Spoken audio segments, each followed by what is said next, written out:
Power, Happiness, Success family, welcome. This video is for anyone out there who kind of wants to change their subconscious programs and wants to better understand what we mean by subconscious programs. So a subconscious program is something habitual, and for something to become habitual, it can oftentimes take between 66 days to 365 days for a pattern, an emotional pattern of behavior as such to be fully embedded within your unconscious. So, 95% of, maybe over 95% really, subjectively speaking, of our thoughts, our perceptions, our beliefs, our behaviors are subconscious programs. What do I mean by that? Let's make it even more digestible, easily comprehensible. So a subconscious program is simply when your body knows how to do something better than your mind. That's right, your body exemplifying your own unconscious, your core emotions that you live out, that when you do things without thinking, like tying your shoelaces or driving a car, and the way you eat food, you don't have to think about it. Yeah? Have you ever sat with someone before and they eat rather quickly and you're like, dude, just calm down, relax, it's not going to disappear. I'm not going to eat your food. What's the matter with you? You ever known someone who partakes in certain behaviors and they don't even know what they do? Maybe they play with their hair in a certain way, or maybe they have certain idiosyncrasies that they do with their face and so on and so forth. There are mannerisms. These are all subconscious programs. People, like I'm saying, most of the day we're living in our subconscious programs. And if you've installed the wrong kind of patterns, then it could induce a lot of suffering within one's life. Because especially if your subconscious programs are within the egoic realm, if you will. So if your subconscious programs are about living and behaving in some way, for instance, this is a subconscious program, like whenever you routinely take out your phone, you quickly go on a certain app on your phone, and you're like, why did I just go on the app? I didn't actually need to do anything. It's just automatic. Your body knows how to execute it better than your mind, your conscious thinking. You didn't have to consciously think about taking your phone out because there was no reason to do so. Your body's just in its zone. You're in your own trance, if you will. Think of a subconscious program as being a trance. You're doing things and your mind's not even fully aware of it. And the problem is, the reason why a lot of people will be doing things and then they'll later on catch themselves saying, what have I been doing for the last half hour? Where has my mind gone? What's going on?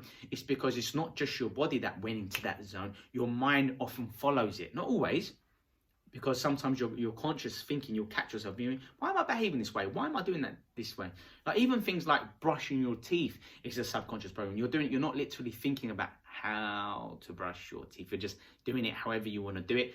And your mind is elsewhere, running the same kind of routines you usually do when you're looking in the mirror, brushing your teeth. Do you understand what I'm saying here? And when you're eating your food, when you're partaking in any kind of routine behaviors, your subconscious programs will kick in, and you start to your mental, emotional feedback loops and programs will take over, whether knowingly or unknowingly in a lot of instances. So that's what a subconscious program is. It's when you have a certain thought and that turns to a certain emotion, because every single thought you have produces a certain chemical in your mind, which is essentially an emotion.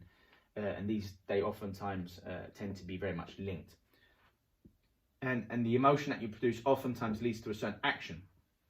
And that action over time can change your mood or your attitude. And your attitude can oftentimes change your beliefs, okay? And when you change your beliefs influence your potential about what you can and can't do, okay? And then your potential influences your thoughts. And it's just a powerful cycle. We'll call this a subconscious program, SP, subconscious program. So let me give you an example of how this might work so you can better understand the subconscious program. Because, right, let me give you the example and then say why you might want to change it. So a thought might be, I'm just making this up so you can fill in the blanks as well if you wish.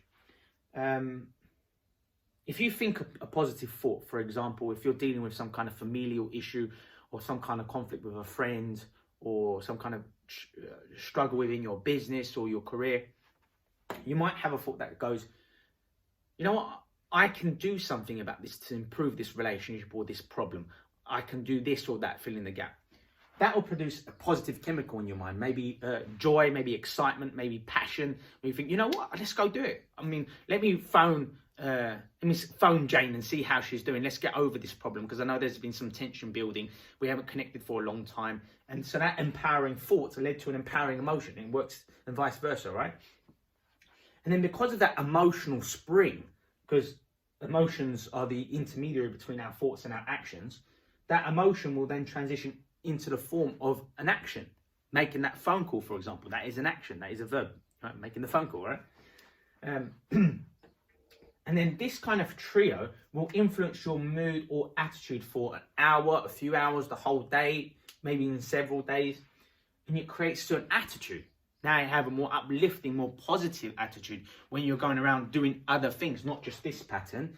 Now, when you go around for the rest of the day, have you ever had a great morning? You're like, I did that, I'm on a fire, I feel great. And then everything else, the whole day went just really well because of the momentum you generated, because of your mood, your attitude. And that, in turn, when you have several attitudes even throughout the day, that will create a new belief. The new belief, which was, I can do something to improve my relationship with my friend or with my familial member, or overcome that issue in my business. When you have that thought and you do this, now it turns into a belief. A belief is just a thought that has been repeated over time and connected. Okay, a thought is just a thought is just when tons of neurons in your brain, they fire, they organize themselves into networks, and every time something happens, it triggers that same pattern to go off in your mind, if you will. Okay, and a belief is just, this times 10, if you will, if you think about that. When you think certain thoughts on a regular basis, they turn into beliefs. So they might this itself might be the belief, or the belief might turn into a core belief. Okay, if it's got other thoughts that are similar. For example, so the thought here was, I can do something to improve my relationship with Jane, right?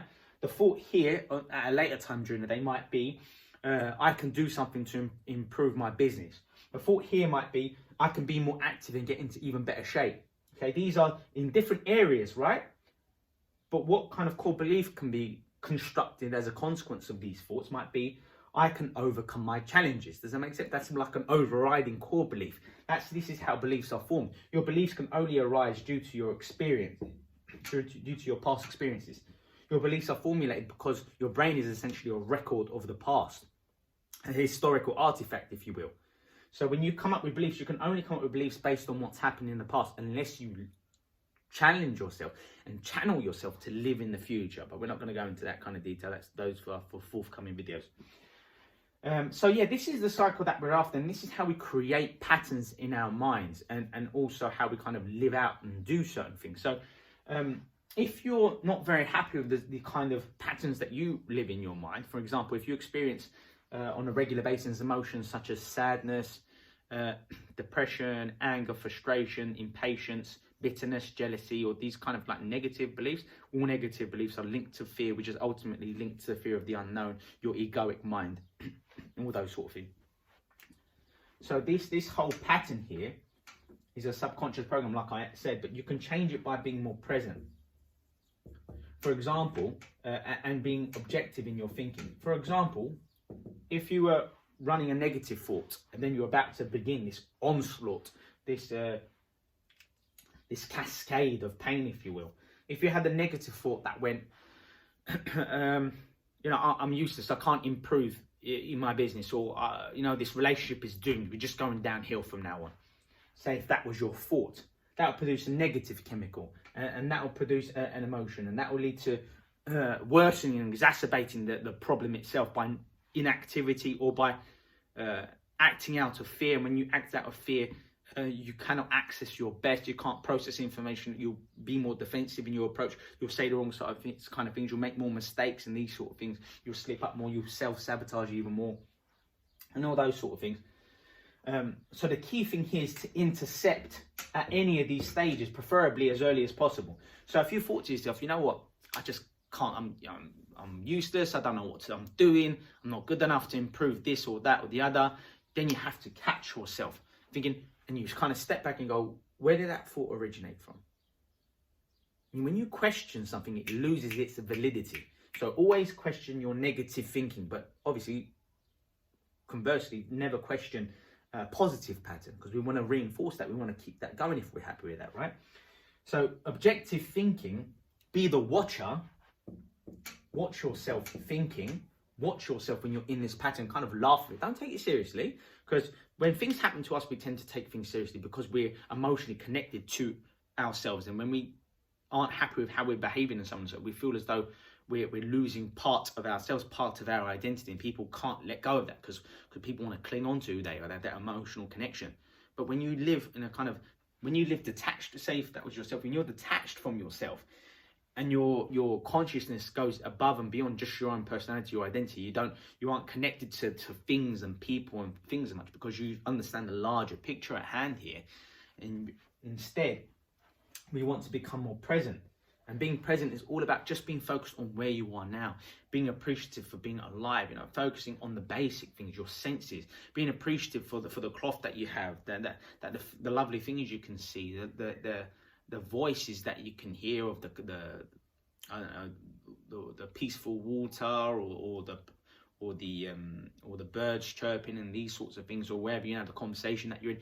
Really fully experience it, and when the more you live in this area, the more control you have, and the less we suffer, and the more we feel complete.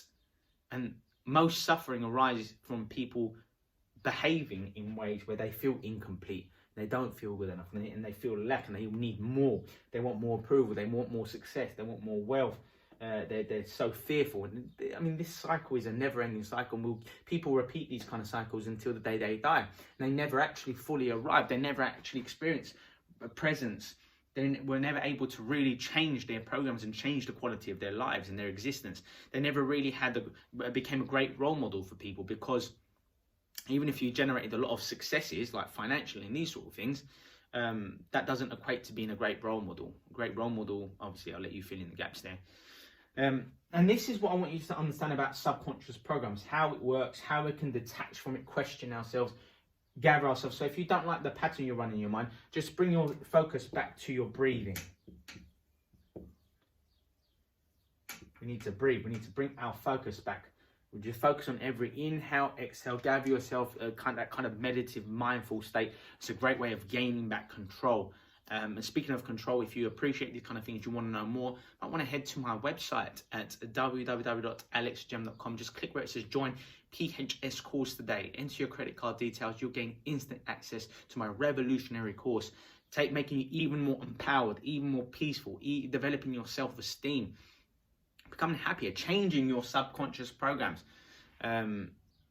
developing that kind of growth, abundant mindset that's going to enable you to thrive, challenge yourself, step outside of your comfort zone, grow, achieve your goals, give more, be more, have more energy. Like this absolutely mind-blowing, brilliant course with tremendous bonuses, tremendous books that I've given as part of the bonuses, exclusive hours of exclusive video footage, podcast material, and audio segments for free that you can't find on any other platform. It's for those who choose to invest in themselves, for those who choose to take their quality of life to that next level. So I offer a 30-day money-back guarantee as well, so there's no fear involved. You don't need to run all these silly patterns. And you're going to absolutely love it. I guarantee it. And I can't wait to hear from you as it relates to the kind of changes that is enabled within you. So yeah, have a great day. Make sure you subscribe if you're watching this on YouTube. Hit the notifications button as well, so you can stay in tune with all the videos I launch every single week. Look after yourself, stay strong, and I'll see you soon.